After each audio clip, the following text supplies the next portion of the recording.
Class 8th के सभी विद्यार्थियों, आज हम आपका विज्ञान का अध्याय 1 फसल उत्पादन एवं प्रबंध। देखिए सारे जो चैप्टर है इसके सभी चैप्टरों के मैं नोट्स आपको प्रोवाइड कराऊंगा। इस वीडियो के अंतर्गत अपन एक ही वीडियो में पूरा जो चैप्टर 1 है आपका, ये देख लीजिए, पूरा चैप्टर 1 के जितने भी आईएमपी क्वेश्चन है और बिल्कुल विस्तृत तरीके से डिटेल तौर पर अपन पूरे चैप्टर को समझेंगे। इसके अलावा आपको कोई दूसरा वीडियो देखने की जरूरत नहीं है, एक ही वीडियो में अपन कवर करने का प्रयास करेंगे। चलिए तो शुरुआत करते हैं।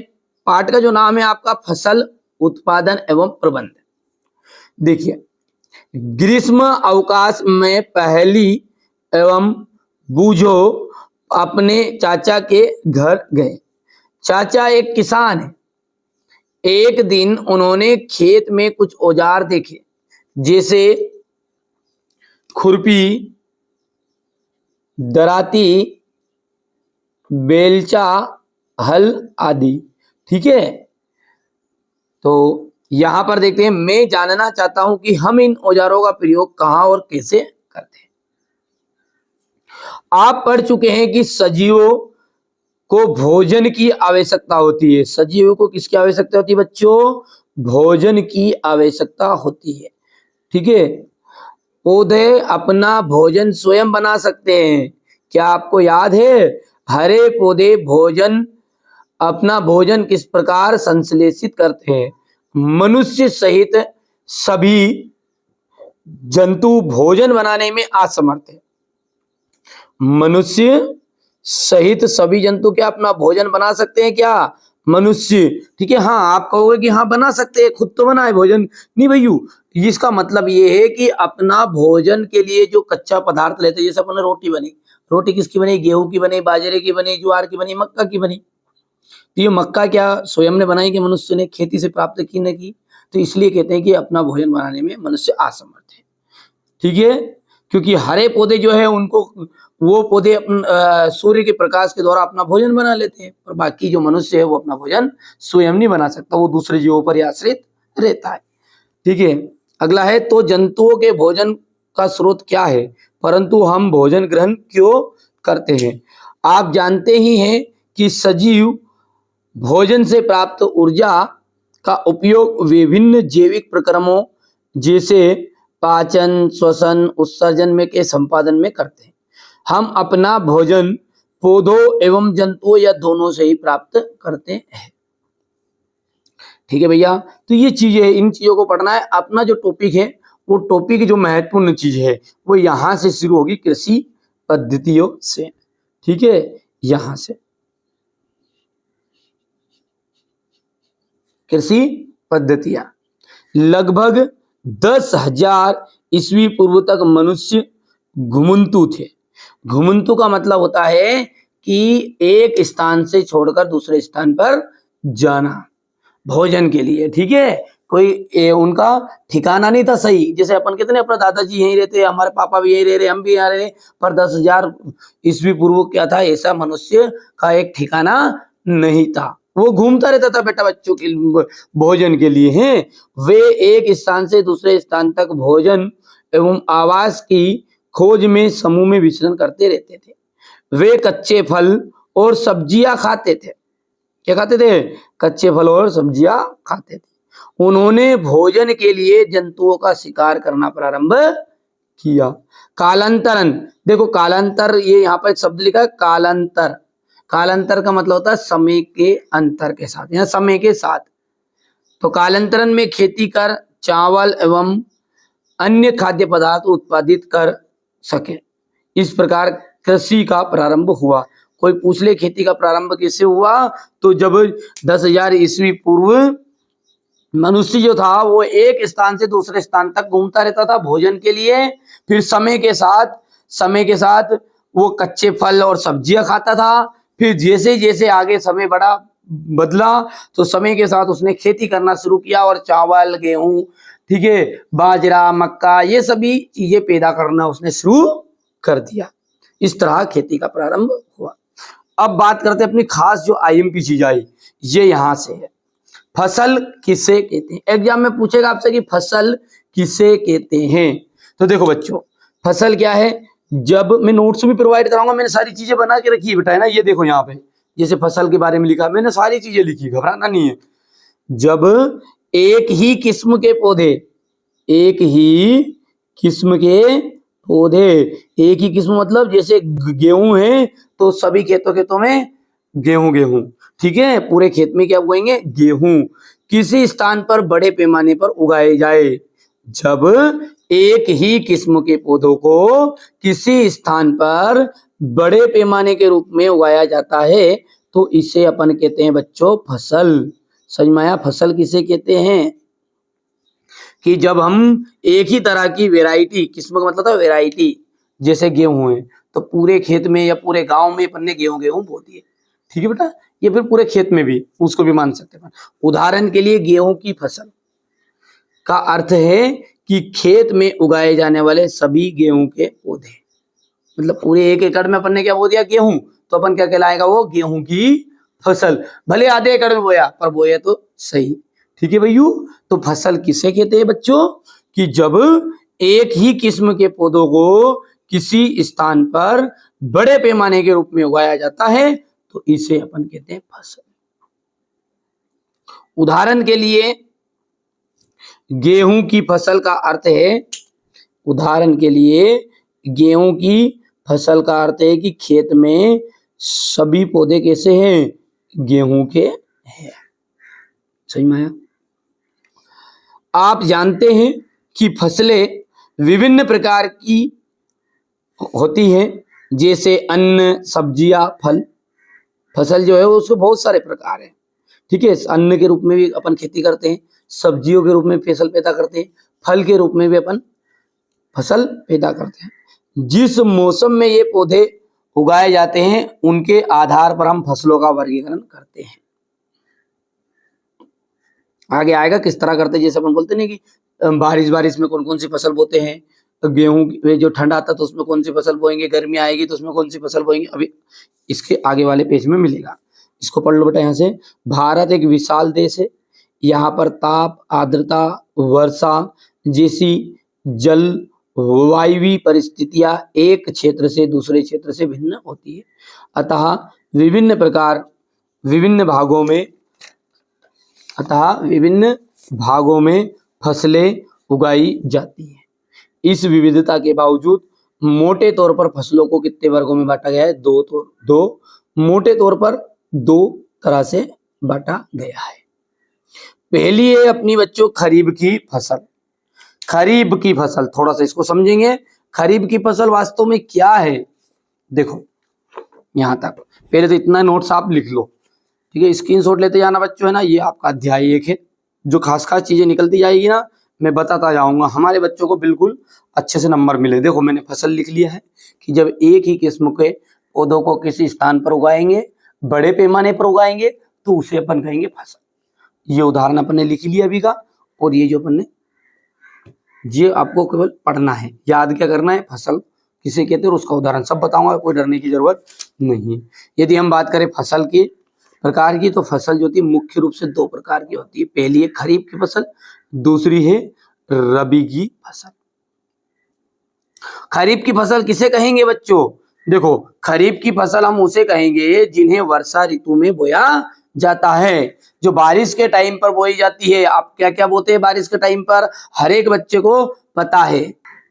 तो देखिए आपके सामने यहाँ पर मैं कुछ इमेजेस बताता हूँ, है ना बेटा। ये देखिए पहली इमेज, आप खुद देख के बता सकते हैं कि ये है अपना सोयाबीन, ठीक है, सोयाबीन है। इसके बाद में है मक्का, मक्का के बाद में ये जो फसल है आपको खुद नजर आ रही है, ये क्या है, गेहूं। क्या है बच्चों, गेहूं है, ठीक है। इसके बाद में ये कौन सी फसल है, चना है। अब इन 4 फसलों में से आप खुद बता दोगे कि ये बारिश में बोई जाती है क्या, चना नहीं बोई जाती। ये बोई जाती है क्या बारिश में, नहीं बोई जाती। ये हाँ बोई जाती मक्का। अब मक्का को कंफ्यूज बच्चे बहुत सारे बच्चे कंफ्यूज रहते हैं कि है ना कि यार भैया है ना, ये तो मक्का जो है बारिश में भी बोई जाती है और साथ में ठंड में बो देते हैं, तो ये ठंड में भले ही बोई जाएगी पर लेकिन है फसल वास्तविक किसकी, बारिश की, ठीक है। तो इसलिए मक्का को कोई पूछे तो मक्का जो फसल है वो बारिश वाली फसल है। अब बारिश वाली फसल को क्या कहते हैं अपन अभी आगे समझेंगे। ये सोयाबीन जो है, अब वैसे भले गर्मी में बोलो, ठीक है, कई जगहों पर ऐसे क्षेत्र जहाँ सोयाबीन गर्मी में पैदा हो जाए, पर लेकिन फसल कौन सी है, अपन सब जानते हैं अधिकतर कि ये बारिश में बोई जाएगी। मक्का ये भी बारिश में बोई जाएगी, ये ठंड में बोई जाएगी, और ये भी ठंड में बोई जाएगी। तो वे फसल जो बारिश के मौसम में बोई जाए ना, उन फसलों को अपन कहते हैं बेटा खरीफ की फसल। लगभग इसका आप महीना बता सकते हैं, तो महीना यह है कि जून से सितंबर के तक इनकी बुआई, मतलब जून से सितंबर तक ये फसल पैदा की जाती है। यानी जून में तो बुआई कर लेंगे और सितंबर तक काट लेंगे, अक्टूबर तक, लास्ट सितंबर अक्टूबर तक इसको काट लेंगे। उदाहरण के रूप में धान, मक्का, सोयाबीन, कपास इत्यादि कौन सी फसल है, खरीफ की फसल है। समझ में आ गया खरीफ की फसल। और रबी की फसल ठीक इसका विपरीत रहेगा कि शीत ऋतु मतलब समझ गए, ठंड में, अक्टूबर से मार्च तक में बोई जाने वाली फसल को अपन कहते हैं रबी की फसल। शीत ऋतु बोलते हैं ठंड को। और उदाहरण की बात करें तो अभी मैंने आपको उदाहरण बताया, गेहूं बना सकते हैं, आप बता सकते हो उदाहरण, चना बता सकते हैं, मटर, सरसों, अलसी, ये सब क्या है, रबी की फसल है। समझ में आ गया। तो हमने क्या समझा कि फसल जो होती है मुख्य रूप से दो तरह की है, लेकिन क्या इसके अलावा भी कोई फसल है? हाँ है।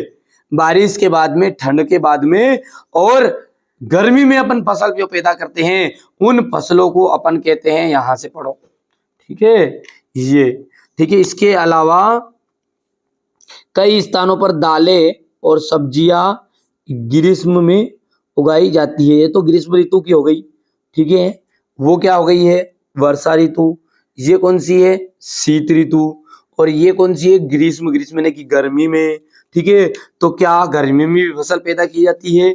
तो हाँ, गर्मी में जो भी फसल पैदा की जाती है उन्हें अपन जायद की फसल कहते हैं।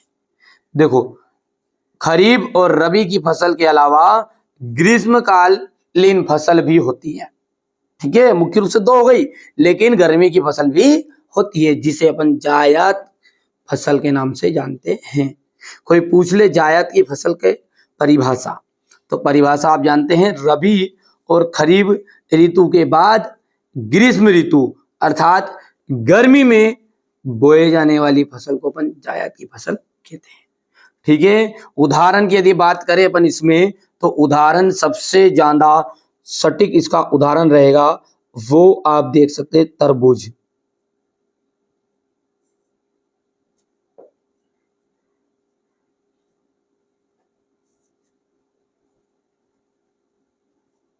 ककड़ी आदि, ठीक है। इतनी चीजें क्लियर है, आप नोट्स तैयार करते रहिएगा बच्चों, ठीक है। ये फसल के प्रकार हो गए, इतना ये यहां से, ठीक है। बिल्कुल एक ही वीडियो में सब कुछ मिलने वाला है आपको, कोई दिक्कत नहीं है। ये जायद की फसल होगी। चलिए यहां तक हो गया है, इसके बाद में आगे बढ़ते हैं।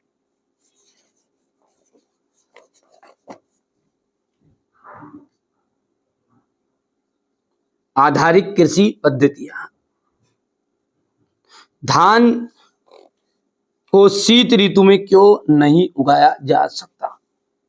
एक प्रश्न पूछ रहे हैं यहां पर कि धान जो है उसको शीत ऋतु में क्यों नहीं उगाया जा सकता। अब अपन जानते हैं कि धान को पानी की बहुत अधिक आवश्यकता होती है, मतलब धान में पानी भरा हुआ होना चाहिए, ठीक है। तो धान को बहुत अधिक पानी की आवश्यकता होती है, अतः केवल ये वर्षा ऋतु में उगा सकते हैं। फसल उगाने के लिए किसान को अनेक क्रियाकलाप, ठीक है, सामयिक अवधि में करने पड़ते हैं, समय के अनुसार करने पड़ेंगे। आप देखेंगे कि ये क्रियाकलाप उस प्रकार के हैं जिनका उपयोग माली अथवा आप सजावटी पौधों को उगाने के लिए करते हैं। तो क्रियाकलाप अथवा कार्य कृषि पद्धति जो आगे है, तो यहां पर एक शब्द आया, कृषि पद्धतियां किसे कहते हैं? तो कृषि पद्धति किसे कहते हैं कि फसल उगाने के लिए किसान जो क्रियाकलाप करता है। यहीं पर मैं लिख भी देता हूं छोटा सा शॉर्टकट। कृषि पद्धतियां का मतलब क्या होगा कि फसल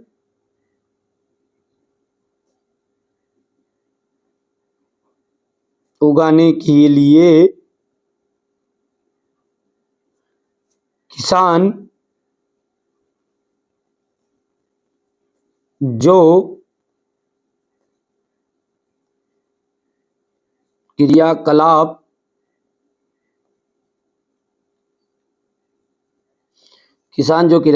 करता है,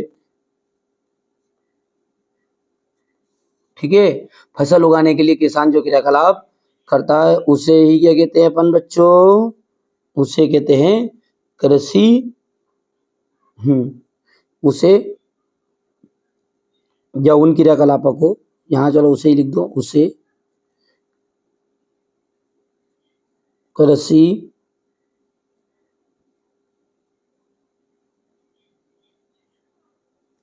पद्धतियां कहते हैं।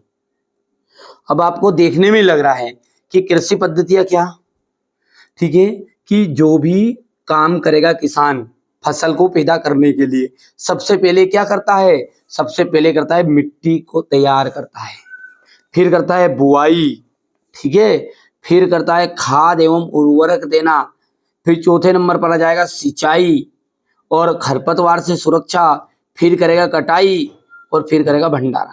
यदि हम सिंपल सी बात करेंगे तो पहले तो मिट्टी तैयार करेगा, मिट्टी का मतलब क्या है, उसमें बखर फेरेगा, ठीक है, हल के द्वारा जुताई करेगा, ठीक है, किस तरह से वो सब अपना आगे करेंगे बेटा ना, ये देखो इस तरीके से ये हल चलाएगा, फिर क्या करेगा, फिर उसके बाद में करेगा वो जुताई मतलब बुआई, जिसको अपन कहेंगे, ये हो गया यहाँ पर, ठीक है, ये बुआई हो गया, समझ में आ गया भैया। यहाँ से ये बक्खर फेर ली, इसमें कर दी, इसको तो कर दिया उसने जुताई, ठीक है, मिट्टी तैयार करने के लिए फिर कर दी जुताई, जुताई मतलब बक्खर फेर दी, फिर उसके बाद में करेगा बुआई, जो कि आजकल तो ट्रैक्टर से हुई, ठीक है, ये पहले इस तरीके से करते, सब पढ़ेंगे अभी है ना। फिर ये करेगा देखो सीड के द्वारा बुआई, है ना, ये दोनों में से एक हो जाएगा। फिर उसके बाद में उसमें मिलाएगा खाद, मिट्टी में पौधा हो गया है, जब खाद फेंके नहीं फेंके, खाद फेंक देगा, खाद फेंकने के बाद में उसके बाद में वो फेरेगा पानी, ये की सिंचाई देख सकते हैं, फसल में करेगा पानी, इसके लिए बहुत सारी चीजें है, ये यहाँ से इस तरीके से कर सकता है, इस तरीके से पुरानी पुरानी परंपरा है, ये पारंपरिक स्रोत है। आजकल क्या हो जाएगा, आजकल ये मोटर सिस्टम चल गया भैया, छिड़काव तंत्र हो गया, ये ड्रिप पद्धति हो गई, ठीक है, ये ठीक है, आधुनिक पद्धति आ गई ड्रिप, जो बूंद बूंद बूंद बूंद पानी बोलते हैं, बूंद बूंद पौधों की जड़ तक जाए वो, फिर करेगा छिड़काव, फिर फसल हो जाएगी आपकी बड़ी, ठीक है, बड़ी के बाद में हो जाएगा उसमें लगेंगे खरपतवार, ठीक है, ईल, ठीक है, तो ये खरपतवार को ये नष्ट करेगा, यानी कि घास फूस है जिसके लिए वो दवा छीटेगा, दवाई का छिड़काव करेगा, या फिर जो अपना ईल लीली पड़ जाती है, ईल पड़ जाएगी जब उसको छिड़काव करेगा तो ये हो जाएगा। फिर उसके बाद में उसको दराता लेकर काट लेगा, फसल पक जाएगी, जब काटने के बाद में या तो हार्वेस्टर से काट लेगा या कहीं से भी काट लेगा, ठीक है, फिर इसके बाद में नाज घर पे लेकर जाएगा, आपने मशीन देखी होगी, इसको ऊपर डालते हैं और डालने के बाद में जो थोड़ा बहुत अपना गेहूं या फिर सोयाबीन है, कुछ भी फसल है, उसमें जो थोड़ा बहुत कचरा रहता है उसको अलग कर देता है, ये हो जाएगा। फिर करेगा लास्ट एंड में भंडारण, ठीक है बेटा, तो ये फसल के बारे में अपन इस चैप्टर में पूरा पढ़ेंगे, बस इस तरह से भंडारण हो जाएगा। तो अपन कहाँ पर है, कोई पूछे आपसे कि कृषि पद्धतियां कितने प्रकार की होती हैं, तो भारत में जो कृषि पद्धतियां है, या फिर वो तो विश्व में पूरे जमाने में एक जैसी कृषि पद्धति हो, तो कृषि पद्धतियां निम्न प्रकार की है। सबसे पहला है मिट्टी तैयार करना, नंबर 2 है बुआई, नंबर 3 है खाद एवं उर्वरक देना, नंबर 4 है आपका सिंचाई, नंबर 5 है खरपतवार से सुरक्षा, नंबर 6 है कटाई और 7 पे आएगा भंडारण, ठीक है। नोट्स तैयार करने से समय बिल्कुल भी आपको चूकना नहीं है, क्योंकि स्किप कर करके देखोगे तो नोट्स छूट जाएंगे। यहाँ से अपन कृषि पद्धतियां लिखेंगे, सारे स्क्रीनशॉट दूंगा, डरना नहीं है ना, पूरे में जो कॉपी में लिखा हुआ दूं उसको ही लिखना है, केवल अलग से कुछ नहीं, केवल अपन पढ़ेंगे समझेंगे फिर उसके बाद में नोट्स देंगे, समझ में आ गया इतना। अब सबसे पहला है मिट्टी तैयार करना, फिर मिट्टी तैयार के बाद में अपन करेंगे बुआई। चलो सबसे पहले देखते हैं मिट्टी तैयार करना। देखो यहां से देखिए, फसल उगाने से पहले मिट्टी को तैयार करना प्रथम चरण है। यदि फसल उगाएंगे और फसल को उगाने से पहले अपन क्या करेंगे, जो अपनी मिट्टी है, खेत है, उस खेत को तैयार करेंगे, ठीक है, ये पहले ही फसल उगाने का सबसे पहला चरण माना गया है। मिट्टी को पलटना या इसे पोला बनाना, ध्यान से सुनो, क्या बोला अपन ने कि फसल जब उगाएंगे तो सबसे पहले मिट्टी को तैयार करेंगे, ये इसका प्रथम चरण कहलाएगा। और मिट्टी को पलटना, देखो, और इसे पोला बनाना, मिट्टी को पलटना और उसे पोला बनाना एक महत्वपूर्ण कार्य है। इससे क्या होगा, जड़ें भूमि में गहराई तक जा सकती है। समझ में आ गया? ठीक है भैया, क्या होगा बोला मैंने कि फसल जब उगाते हैं उससे पहले मिट्टी को तैयार करना ही जरूरी है। क्यों? क्योंकि मिट्टी को हम इसके लिए पलटेंगे या फिर उसे पोला बनाएंगे, और इससे क्या होगा, जो हमारी फसल रहेगी उसकी जड़ें अंदर आसानी से चली जाएगी। पोली मिट्टी में गहराई में धसी जड़ें भी सरलता से शोषण कर सकती है, और शोषण जल्दी करेगी तो वो जल्दी बड़ा होगा पौधा। ठीक है, पोली मिट्टी किस प्रकार पौधों की जड़ों को सरलता से शोषण करने में सहायक होती है? जो पोली मिट्टी है वो किस तरह जड़ों को सरलता से शोषण करने में सहायक है? तो ये देखो, पोली मिट्टी, इस मिट्टी में रहने वाले कछुए और सूक्ष्म जीव की वृद्धि में सहायक करती है। जो पोली मिट्टी है वो क्या करती है, जो ये केचुए रहेंगे नहीं और सूक्ष्म जीव रहेंगे, इनकी वृद्धि में सहायक होंगे। यहाँ जीव किसानों के मित्र है, तो केचुओं को क्या माना गया है, किसानों का मित्र माना गया है। अब केचुए कैसे होते हैं थोड़ा सा मैं बता देता हूं आपको। तो देखिए, कुछ इस तरह के रहेंगे ये केचुए, जो किसानों के मित्र माने गए हैं। ठीक है, ये इस तरीके से मिट्टी में पाए जाते हैं। ये केचुआ खाद है, और ये केचुओं के द्वारा बनाई गई खाद है। ये बहुत ही पोली मिट्टी कर देती, मिट्टी को में जल धारण क्षमता बढ़ाएगी, फसल के उत्पादन में बहुत काफी मदद करती है। ठीक है, ये जैविक खेती के द्वारा, यानी कि जो आपके केचुआ है, ये केचुआ खाद है, इसको कह सकते हैं अपन। ठीक है ना। अब अधिकतर जो है अपनी भूमि में 99% ये केचुए नहीं दिखाई देते। क्यों? क्योंकि जो अपन अंधाधुंध रासायनिक उर्वरक छींट रहे हैं ना, छिड़काव कर रहे हैं, दे घास आया तो घास के लिए भी बिल्कुल, चारा जब आएगा हरा चारा तो उसके लिए भी दवाई, फिर थोड़ी सी इल्ली पड़ेगी उसके लिए दवाई, सोयाबीन ज्यादा बच गया तो उसके लिए दवाई। ठीक है भैया, फिर फूल नहीं आया तो फूल आने की दवाई, तो सारी दवाई नहीं, इनकी हो जाएगी घवई, ये खत्म हो जाएंगे बेचारों, है ना। तो ये जो केचुए हैं ये क्या करते हैं, सूक्ष्म जीवों को और वृद्धि करने में सहायक होती है। कौन? पोली मिट्टी। यहाँ जीव किसानों के मित्र होते हैं। कोई पूछ ले आपसे कि किसानों के मित्र का मित्र किसे माना गया है, तो केचुओं को माना गया है, खेती में पाए जाने वाले केचुए। यहां मिट्टी को पलटकर पोला करते हैं। कौन करते हैं? ये केचुए। ठीक है, मिट्टी को पलटकर पोला करते हैं तथा ह्यूमस बनाते हैं। परंतु मिट्टी को पलटना और पोला करना क्यों आवश्यक है? इतनी चीजें समझ में आई आपको? आगे बढ़ते हैं। मैं पूरा नोट्स दूंगा बच्चों, मैं केवल किताब के जरिए भी पढ़ाऊंगा, पूरा डिटेल। देखो, समय लगेगा बच्चों, यदि आप चाहते हैं कि हम एक ही बार में अच्छे से सीखे तो बिल्कुल शांति से और धैर्य से सीखना पड़ेगा। और यदि आप चाहते हो कि नहीं हमें तो बिल्कुल जल्दी जल्दी बताओ, तो भैया तो जल्दी जल्दी बताने में आप एक बार जरूर याद कर लोगे, पर जीवन भर याद नहीं रहेगा। और आपने को अच्छे से पढ़ना है, जो बच्चा अच्छे से पढ़ेगा वही आगे बढ़ेगा। ठीक है, तो चलिए, आप पिछली कक्षाओं में पढ़ चुके हैं कि मिट्टी में खनिज, जल, वायु तथा कुछ सजीव होते हैं। इसके अतिरिक्त मृत पौधे एवं जंतु भी होते हैं। तो मृत जीवों में पाए जाने वाले पोषक मिट्टी में निर्युक्त होते हैं। यहाँ पोषक पौधों द्वारा अवशोषित किए जाते हैं। ठीक है भैया, चलिए, यदि अपन बात करें तो क्योंकि ऊपरी परत में कुछ सेंटीमीटर की, ये थोड़ा सा अनावश्यक चीज है, थोड़ा सा अपन उसको पढ़ लेते हैं जल्दी। क्योंकि ऊपरी परत को कुछ सेंटीमीटर की मिट्टी को ही पौधे की वृद्धि में सहायक होते हैं। इसे उलटने पलटने से करने से पोषक पदार्थ ऊपर आ जाते हैं और पौधे इस पोषक पदार्थों का उपयोग करते हैं। अतः मिट्टी को उलटना और पोला करना फसल के लिए एक अत्यंत महत्वपूर्ण कार्य है। तो यहाँ से एक शब्द याद ध्यान रखना है। ठीक है, ये इतनी बातें और करनी है। अच्छा, अपना जो बिंदु है इस बिंदु जो मिट्टी तैयार करना है। अब मिट्टी तैयार करने में क्या लिखना है, क्या नहीं लिखना है, ठीक है। तो इसका अपन आगे देखते हैं। यहाँ से इतना हो गया था अपना कृषि पद्धतियों तक। इसके बाद में पहला पॉइंट है मिट्टी तैयार करना। बस इतना सा लिखना है कि मिट्टी तैयार करना कृषि की पहली प्रक्रिया है। मिट्टी जो तैयार करेंगे वो कृषि की कौन सी प्रक्रिया है, पहली प्रक्रिया है। इसके लिए मिट्टी को क्या करा जाता है, पलटा जाता है तथा पोला किया जाता है जुताई की क्रिया के द्वारा। इसके द्वारा अब ये काम किसके द्वारा करेंगे, जुताई। अब जुताई क्या है, ये यहाँ है जुताई, बक्खर फेरेंगे मतलब।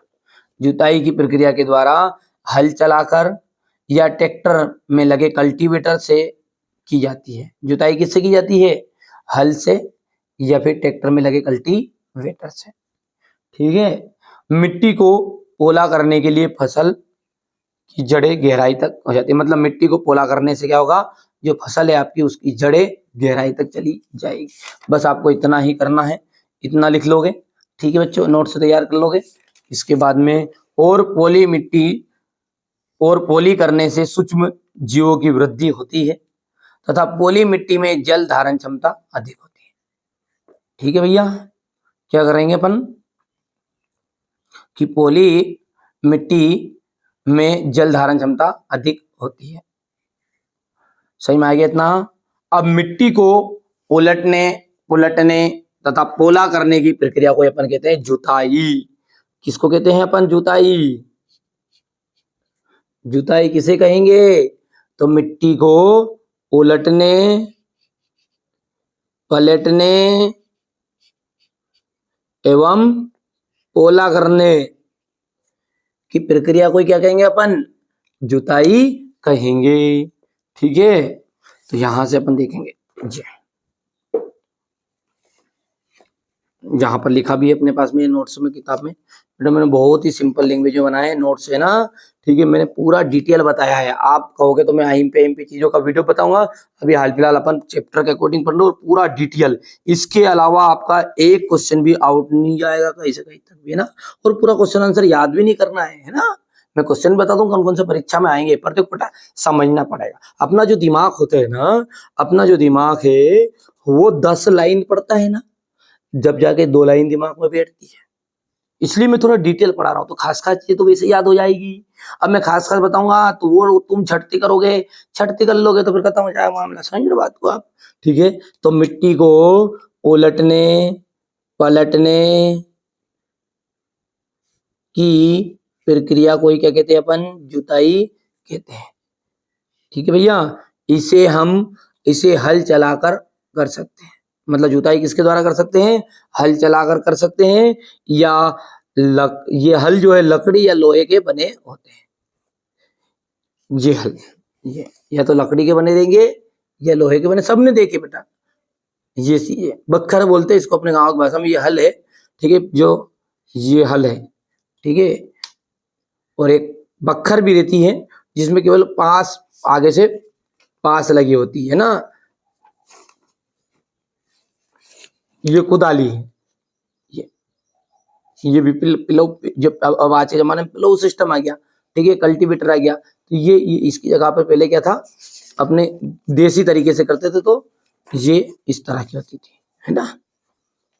तो आगे बढ़ते हैं। अपन ने क्या पढ़ा कि मिट्टी को उलटने पलटने तथा पोला करने की प्रक्रिया को अपन जुताई कहते हैं। इसे हल चलाकर कर सकते हैं।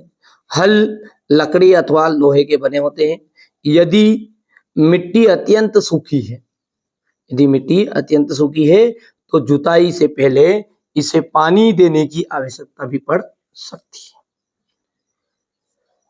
जुते हुए खेत में मिट्टी के बड़े बड़े ढेले भी हो सकते हैं।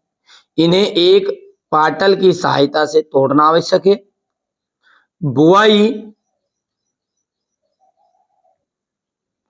बुआई एवं सिंचाई के लिए खेत समतल करना आवश्यक है। यहाँ कार्य पाटल द्वारा किया जाता है। कभी कभी जुताई से पहले खाद भी दी जाती है। इससे क्या होगा कि जुताई के समय खाद भली भांति मिट्टी में मिल जाएगी और बुआई से पहले खेत में पानी दिया जाता है। समझ में आ गया इतनी चीजें? मतलब उनके बार मिट्टी आंधा सूख जाए तो अपन पानी फेर के फिर फसल बोते कि नहीं बोते अपन, वही है ये, है ना।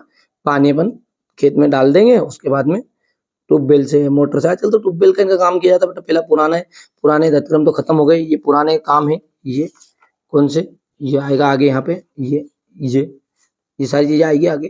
ठीक है, ठीक है भैया, इतनी चीजें समझ में आ गया। अब है कृषि औजार, ये मेन है यहाँ से, है ना।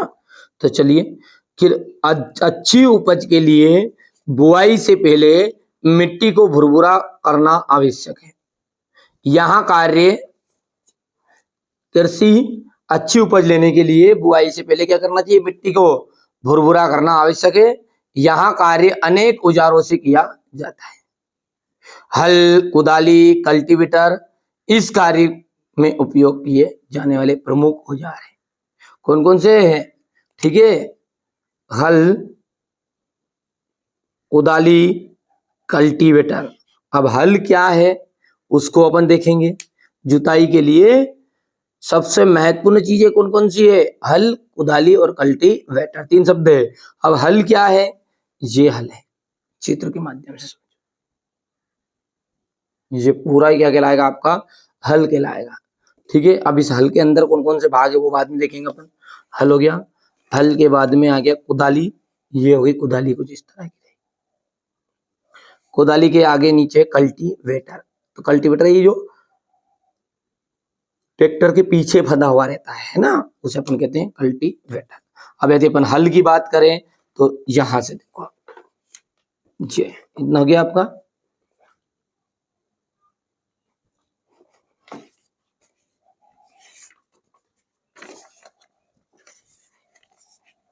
चलो, प्राचीन काल से ही हल का उपयोग जुताई, खाद और उर्वरक मिलाने, खरपतवार निकालने एवं मिट्टी खुरचने के लिए किया जाता है, पहले से ही। ठीक है, खाद को मिलाने के लिए खाद फेंक देते थे, फिर उसके ऊपर से हल चला देते थे, तो खाद मिट्टी में खाद मिल जाती थी। मिट्टी को खुरचने मतलब मिट्टी की पलटी करने के लिए। ठीक है, साथ ही साथ खरपतवार निकालने के लिए, जैसे अपन बोलते जैसे सोयाबीन है, देखो मैं बताता हूँ आपको, है ना। तो देखिए, ये पहले से पुराने जमाने में ऐसे करते थे, फसल पर जो खरपतवार है उसको नियंत्रण करने के लिए ये। ठीक है, इसके अलावा ये सोयाबीन में जैसे उगी हुई फसल पर ही खरपतवार नियंत्रण करने के लिए, तो ये शब्द हो गया। ठीक है, इसके अलावा यहाँ औजार कैसा होता है? लकड़ी का बना होता है, क्योंकि हल जो है पुराने बात चल रही इसमें, तो ये किसका बना होता है? लकड़ी का बना होता है। ये यहाँ पर है चित्र में, किसका बना होगा? लकड़ी का बना होगा। ठीक है, जिसे बैलों की जोड़ी अथवा अन्य पशु, बैलों की जोड़ी और अन्य पशु जैसे घोड़े, ऊंट की सहायता से खींचा जाता है। इसमें लोहे की मजबूत तिकोना पत्ती लगी होती है। ये त्रिकोण वाली लोहे की ये मजबूत पत्ती लगी होती है। ठीक है, इसके बाद में जिसे अपन फाल कहते हैं, फाल समझ में आ गया? ये त्रिकोणी पत्ते को अपन क्या कहेंगे? फाल कहेंगे। ये यहाँ पर है जैसे। ठीक है, और ये बेलहोन के साथ अपन जो लगाते हैं ना, ये जोत लगे रहते हैं यहाँ बेलहोन के पास। ठीक है, वो जोत हो गया है। फाल समझ में आ गया। हल शेप्ड किसे कहेंगे? ये जो हल को जोड़े रखता नहीं बेलों के, उससे ये बीच का डंडा, ये अपना हल शेप्ड है। ठीक है भैया,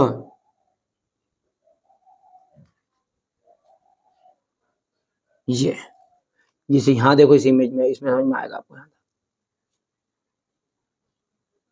ये देखो इमेज, इसमें इस व्यक्ति के हाथ में देखो, ये जो डंडा है ना, ये कहलाएगा आपका हल शेप्ड। क्या कहलाता है? हल शेप्ड। ठीक है, चलो आगे बढ़ते हैं। इसके एक सिरे पर हैंडल लगा होता है तथा दूसरे सिरे जोत के डंडे से जुड़ा होता है। ठीक है, इसके एक सिरे पर क्या रहता है? तो एक सिरे पर तो हैंडल लगा रहेगा, इसके एक सिरे पर हैंडल लगा देखो यहाँ, ये व्यक्ति हाथ से पकड़ कर रखा फिर इसको, है ना। और दूसरा जो सिरा है वो कहाँ पे है? ये जो बेल का जो ऊपर वाला जोत वाला सिस्टम है ना, ये इसमें लगा रहेगा, है ना। बेलो जिसे जोत पर लगा होता है, जिसे बेलों की गर्दन के ऊपर रखा जाता है। एक जोड़ी बेल एवं एक आदमी इसे आसानी से चला सकता है। एक जोड़ी बेल और एक आदमी क्या कर देगा, इसे आसानी से चला सकता है। तो ये अपन हल के बारे में थोड़ा सा लिखना चाहे तो ये लिख सकते हो और पढ़ भी सकते हो, बस इससे ज्यादा विस्तृत पूरा उसमें नहीं करना अपने को। इसमें आ जाता है कि फाल किसे कहते हैं, तो फाल भी आ गया अपना, ठीक है। कि हल में एक मजबूत लोहे की त्रिकोणी पत्ती लगी होती है। क्या बोलेंगे, हल में लोहे की एक मजबूत त्रिकोणी पत्ती लगी होती है जिसे अपन फाल कहते हैं, ठीक है। और हल का जो मुख्य भाग है वो लंबी लकड़ी का बना होता है जिसे अपन हल शेफ्ट कहते हैं। बस ये दो चीज भी लिख सकते, बाकी कोई जरूरत नहीं। तीसरा है कुदाली। अगला टॉपिक है कुदाली। कुदाली कैसी रहेगी बच्चों, तो ये ऐसी है कुदाली, ये ठीक है। अब यहां पर पढ़ते हैं। यहाँ एक सरल औजार है जिसका उपयोग खरपतवार निकालने एवं मिट्टी को पोला करने के लिए किया जाता है, जिसको अपन शुद्ध हिंदी में कह सकते हैं ये कुदाली, ठीक है। ये हो गई कुदाली, ये है। आगे समझ में बात नहीं है। तो यहाँ एक सरल औजार है जिसका उपयोग अपन खरपतवार निकालने के लिए मिट्टी को पोला करने के लिए करते हैं, ठीक है। इसमें लोहे की एक छड़ होती है जिसके एक सिरे पर लोहे की चौड़ी और मुड़ी प्लेट लगी होती है जो ब्लेड की तरह कार्य करती है तथा इसका दूसरा सिरा पशुओं द्वारा खींचा जाता है, ठीक है भैया। इसको अपन पढ़ सकते हैं, पढ़ना चाहो तो। और अगला टॉपिक है अपना कुदाली ए कल्टीवेटर। कल्टीवेटर आ गया। आप यहां से आप देख सकते हैं कल्टीवेटर थोड़ा सा छोटा करना पड़ेगा। ये कल्टीवेटर, ये लोहे का ट्रैक्टर वाला सिस्टम, सही में आ गया। तो कल्टीवेटर एक लोहे का उपकरण होता है। इसे हल के फाल की तरह कई ब्लेड, बहुत सारी ब्लेड से मिलकर बनाया जाता है। एक ब्लेड, 2, 3, 4, 5, 6 ऐसा, ठीक है। तो कल्टीवेटर एक लोहे का उपकरण होता है जिसे हल के फाल की तरह कई ब्लेड, इसमें हल के फाल की तरह कई ब्लेड लगी होती है। कल्टीवेटर को ट्रैक्टर के साथ जोड़कर जुताई की जाती है। क्योंकि कल्टीवेटर में बहुत सारी ब्लेड लगी रहेगी तो बैल के बस की बात नहीं है, इसलिए इसको किसके साथ जुताई करेंगे, अब जी किसके साथ जोड़ के, ट्रैक्टर के साथ जोड़ के इसकी जुताई की जाती है। चलिए टॉपिक आएगा अपना है बुआई का, ठीक है। पहला अपन ने मिट्टी तैयार कर ली। मिट्टी तैयार में क्या किया अपन ने, हल की सहायता से जुताई की, ट्रैक्टर के कल्टीवेटर की तरह से की, ठीक है, कुदाली के द्वारा। अब आएगी बुआई, ठीक है। तो बुआई जो है मतलब फसल को बोना, सीधी सी बात है। बुआई फसल उत्पादन का महत्वपूर्ण चरण है। यदि कोई पूछे बुआई की परिभाषा, तो फसल को बोना ही बुआई कहलाती है, ठीक है। तो बुआई जो है फसल उत्पादन का सबसे महत्वपूर्ण चरण है। बोने से पहले अच्छी गुणवत्ता वाले साफ एवं स्वस्थ बीजों का चयन किया जाता है। बोने से पहले इस बात का अच्छे से विशेष ध्यान रखा जाता है कि अच्छी गुणवत्ता वाले, कि कौन सी, अच्छी गुणवत्ता वाले साफ एवं स्वस्थ बीजों का चयन किया जाता है। समझ में आया आपको कि बुआई जो है वो बुआई करने से पहले आपको साफ सुथरे अच्छे और स्वस्थ बीजों का चयन करना होगा। ये तो पता चले बो दिए नहीं कि उगे ही नहीं, ठीक है। तो बुआई फसल उत्पादन का एक महत्वपूर्ण चरण है। फसल बोने से पहले अच्छी गुणवत्ता वाले साफ एवं स्वस्थ बीजों का चयन किया जाता है। अब बुआई करते समय हमें किन किन बातों का ध्यान रखना चाहिए, तो सबसे पहले तो अपने को ध्यान रखना होगा कि सबसे पहले बीज का चयन करना है, अच्छे बीज का चयन करना है। सबसे पहले तो अच्छे बीज का चयन करना चाहिए। दूसरी बात है कि मिट्टी से पूरी तरह ढक जाना चाहिए अपने बीज। तो कई बार व्यक्ति क्या करते हैं, ऊपर ऊपर फेंक देते हैं, तो उनको या तो पक्षी खा लेते हैं या फिर कई जानवर ही चर जाता है, खा जाता है, जैसे चूहा हो गया अपना, है ना। और कई तो फिर पक्षी उसे बीन कर चुग जाता है।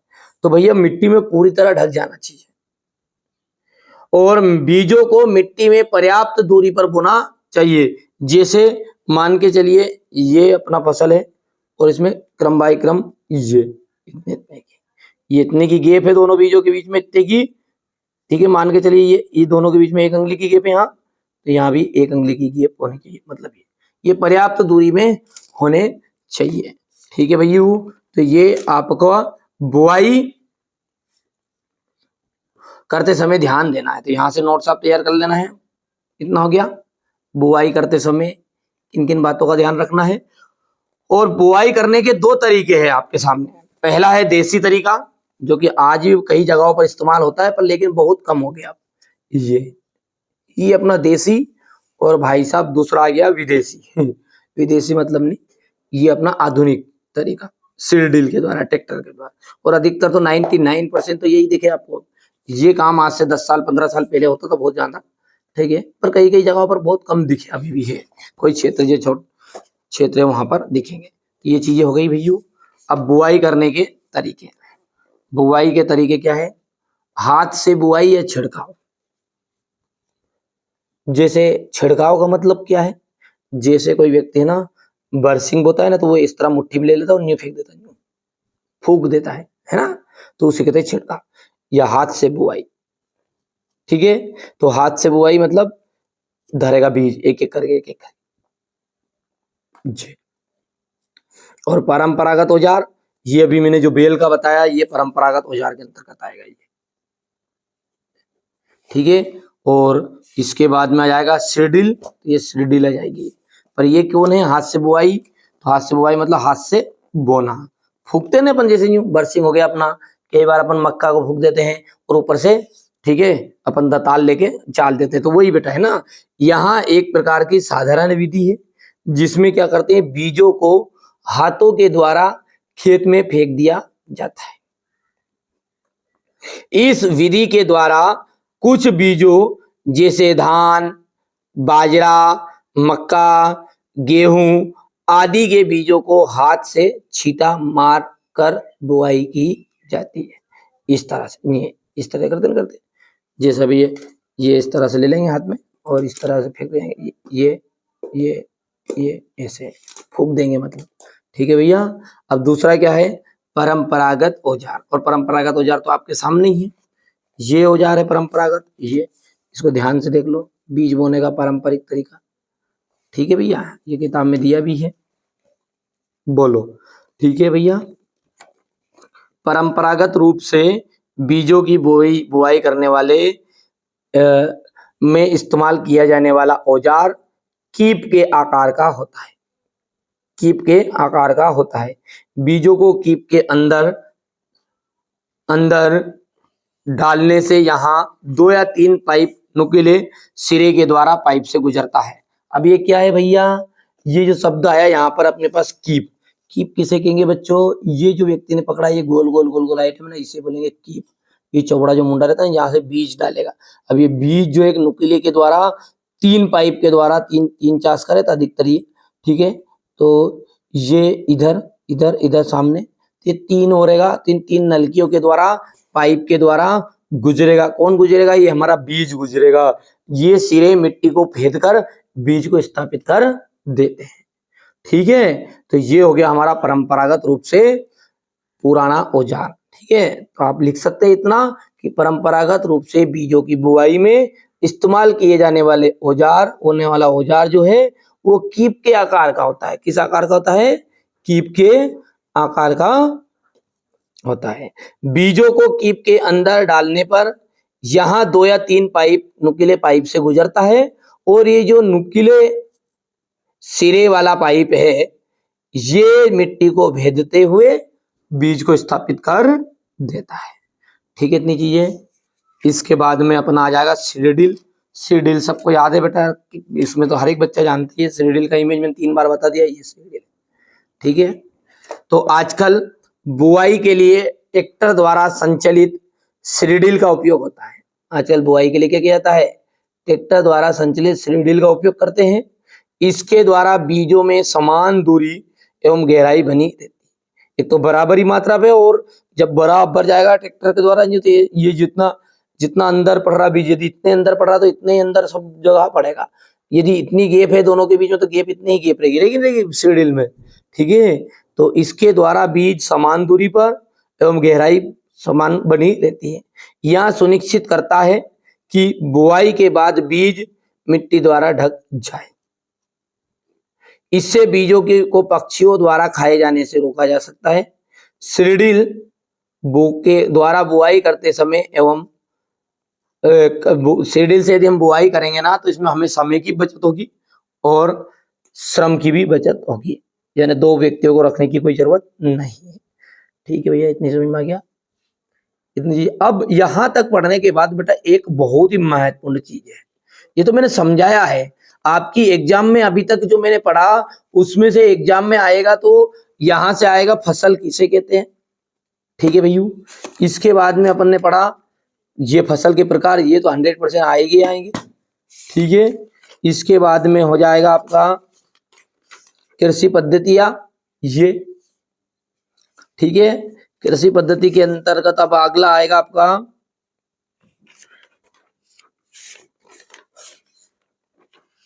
बुआई, और एक बुआई करते समय किन किन बातों का ध्यान रखना है।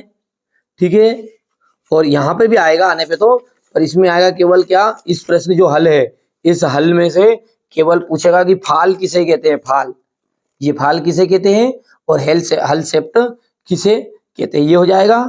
ठीक है, और इसके बाद में आपका बुआई हो जाएगा। ये बुआई के तरीके ये आ जाएगा, बुआई के तरीके में ये परंपरागत औजार पूछेगा, और परंपरागत औजार के बाद में बस सीडीलिंग का नाम पूछता है ना। ठीक है, अब यहां से एक बहुत ही मोस्ट इंपोर्टेंट क्वेश्चन है, बहुत ही ज्यादा मोस्ट इंपोर्टेंट क्वेश्चन है ये बेटा, मोस्ट आईएमपी क्वेश्चन है।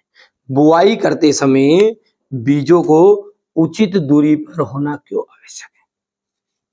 ठीक है, तो पौधों को अत्यधिक घने होने से रोकने के लिए बीजों के बीच में उचित दूरी होना पर्याप्त आवश्यक है, यह महत्वपूर्ण है। पौधों को यदि अपन अत्यधिक घना होने से बचाना है तो बचाने के लिए अपन बीजों के बीच में उचित दूरी होना अत्यंत महत्वपूर्ण है। इसके लिए क्या होगा, इससे होगा पौधों को सूर्य का प्रकाश, पोषक तत्व, जल पर्याप्त मात्रा में मिल जाए।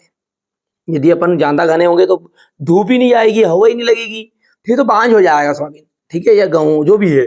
ठीक है, तो अत्यधिक पौधों को अत्यधिक घने होने से रोकने के लिए बीजों के बीच दूरी उचित होना आवश्यक है। इससे पौधों को सूर्य का प्रकाश, पोषक एवं जल पर्याप्त मात्रा में मिल जाएगा। अधिक घनेपन को रोकने के लिए कुछ पौधों को निकालकर हटा दिया जाता है। ठीक है, ये प्रश्न बड़ा ही इंपॉर्टेंट है, स्क्रीनशॉट ले लो, आएगा ही आएगा। ठीक है, अब इसके बाद में आपका आ जाएगा खाद मिलाना। यहाँ से अपना जो टॉपिक है ये खाद मिलाना, उर्वरक मिलाना, यहाँ तक अपन ने इसके पहले तक अपन ने अच्छे से कवर किया है। ठीक है, वीडियो बहुत ही ज्यादा लंबा बन जाएगा बेटा, अभी तो बहुत सारी चीजें बची अपनी, सोचा था कि एक ही वीडियो में कवर करूंगा। तो देखिए, मैं चाहता तो जल्दी जल्दी बता देता, फिर समझ में कुछ नहीं आता।